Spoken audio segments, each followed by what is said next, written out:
안녕하세요. 기상청 날씨해설의 우진규입니다.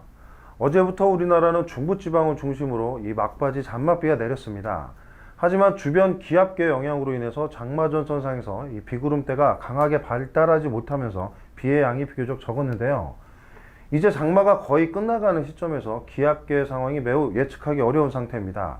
오늘은 최근에 비가 오락가락하면서 이 비 예보가 흔들리고 있는지에 대해서 그 원인을 잠깐 말씀드리도록 하겠습니다. 자, 먼저 오늘 아침 9시 위성 영상입니다. 어제 우리나라에 영향을 주던 장마전선은 현재 약화되면서 다소 북상한 모습입니다. 우리나라로는 현재 우리나라 남쪽에 중심을 둔 이 북태평양 고기압의 가장자리에서 낮은 구름대만 분포를 하고 있습니다. 그런데 내일은 서해상에서 장마전선이 일시적으로 다시 활성화되면서 이 중부지방을 중심으로는 비가 내릴 것으로 예상이 됩니다. 시점은 아침부터 낮 사이가 될 듯한데요. 장마전선의 활성화와 약화, 무엇 때문에 이렇게 되는지 한번 알아보도록 하겠습니다.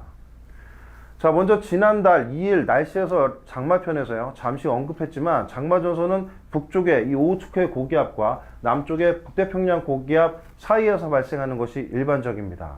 이때 장마전선의 북상을 견인하는 요소는 이 북태평양 고기압의 확장이 되겠는데요. 하지만 2010년을 접어들면서부터는 일반적인 장마전선의 이동과 더불어 조금 다른 요소로 인해 이 장마전선이 북상과 남하를 하는 경우가 자주 나타나고 있습니다. 자, 이 그림과 같이 북태평양 고기압과 북쪽의 찬 공기 사이에서 이 정체전선이 우리나라 남쪽에 형성이 되고요. 그리고 한반도를 주기적으로 통과하는 이 저기압에 의해서 일시적으로 장마전선대가 끌려져 올라가는 형태의 장마가 자주 나타나고 있습니다. 때문에 최근 장마전선의 활성화 또는 북상을 하는 데는 크게 두 가지 요소가 필요하게 된다고 볼 수가 있겠습니다. 첫 번째는 북쪽의 찬 공기의 강도, 그리고 두 번째는 이 한반도를 통과하는 지상 저기압 또는 기압골의 유무입니다. 어제부터 영향을 준 장마전선은 이 두 가지 요소를 한번 살펴보도록 하겠습니다. 자, 먼저 찬 공기의 여부입니다. 어제죠, 27일 위성영상 사진입니다. 지금 이 부분이 장마전선이 위치한 구름대 영상을 보이시면서 붉은색으로 나타나는 부분이 있습니다. 이 주로 하층은이 분포한다는 뜻이 되겠는데요. 이 부분에서는 대부분 장마전선상에서 발달한 키가 큰 구름대들이 일반적으로 분포하게 되지만 지금 이 영역에서는 대기 상층에 따뜻한 공기가 분포하게 되면서 구름대가 높게 발달하는 것을 저지하였습니다. 즉 장마전선의 북쪽에 위치한 한기가 매우 약했다는 것을 의미하게 되죠. 자, 같은 시각의 상층 수증기 위성 영상입니다. 그림에서 보시면 한반도 서쪽 부근으로 이 상층의 수증기 영상에서 나타나고 있는 건조역이 보이고 있는데요.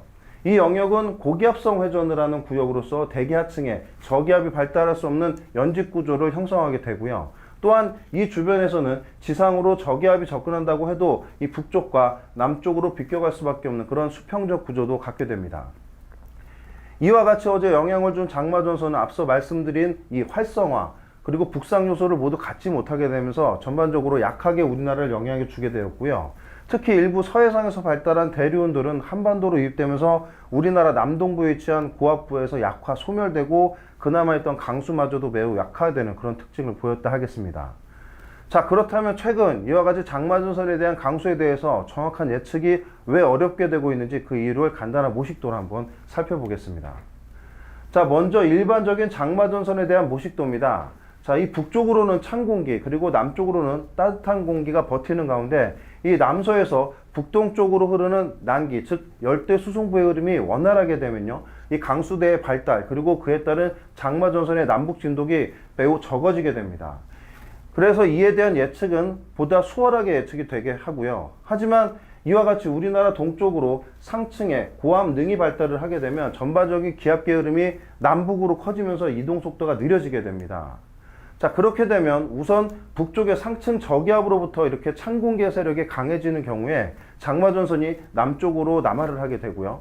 반대로 이 남쪽의 북태평양 고기압이 확장을 하게 되는 시기가 되면 장마전선이 북쪽으로 이동을 하게 되면서 이 장마전선의 전체적인 남북 이동 범위가 매우 넓어지게 됩니다. 정리를 하면 이 베링해 부근에 상층 고압 능이 발달을 하게 되고 그 정체가 시작이 되면 북태평양 고기압과 상층 찬 공기를 가진 저기압의 정체에서 동으로 흐르는 기류는 매우 약해지게 되고요. 남에서 북으로 흐르는 기류가 강화지게 됩니다. 결국 이는 장마전선이 남북으로 진동하는 폭이 매우 커지게 되는 가장 결정적인 원인이 되죠. 이때 기압계 정체는 이 편서풍의 약화로부터 이어지게 되고요. 이는 과거로부터 이어져온 공기 이동에 대해서 연속성이 없기 때문에 이에 대한 예측이 매우 어렵게 됩니다.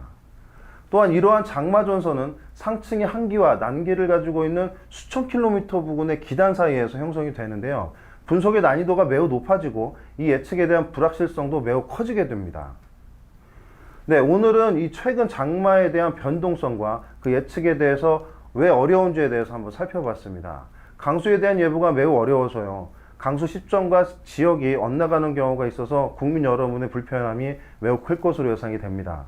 앞으로도 기상 분석에 힘을 기울여서 보다 정확한 예보를 생산하도록 노력하겠습니다. 이상 기상청 날씨 해설의 우진규였습니다. 감사합니다.